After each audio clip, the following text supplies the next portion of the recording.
දැන් මම මේක කියනකොට මේ බණ අහන මේ ඇහෙන සීමාවේ ඉන්න සියලු දෙනාම අම්මලා තාත්තලා දරුවෝ තරුණ මහත්තුරු කල්පනා කරන්න ඕනේ අපේ ගෙදර ප්‍රශ්නයක් වුණාම මොකක් හරි කොනක කොහේ හරි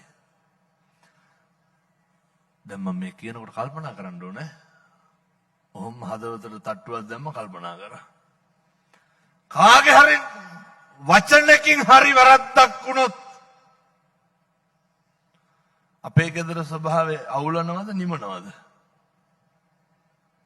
අන්න නිකන් ඔහොම හිතන්න මං කියනකෝ කවුද පින්නතුන් නිමණ්ඩ ඉන්නේ කවුද නිමෙන්ඩ දෙන්නේ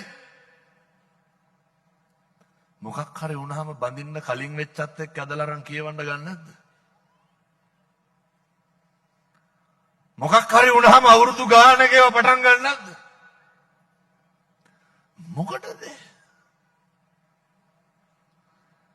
වෙච්ච දේ නෙමෙයිනේ අවසානයේ කතා කරන්නේ නේ එයින්ද පුරුදු වෙන්න අර මංගල සූත්‍රේ බුදුහාමුදුරුවෝ උගන්වන්නේ ගාරවෝච නිවාතෝච මට ඉරහඳ වගේ විශ්වාසයි මම මේ කිව්වට ඇත්ත හැදෙන්නේ නැහැ මොකද මේ ජීවිතය යන පළවෙනි බණ නෙමෙයි මීට කලින් ඕන තරම් අහලා තියෙනවා මම කියන්නේ පුරුදු වෙන්න ඇවිලෙනකොට නිමෙන්න බලන්න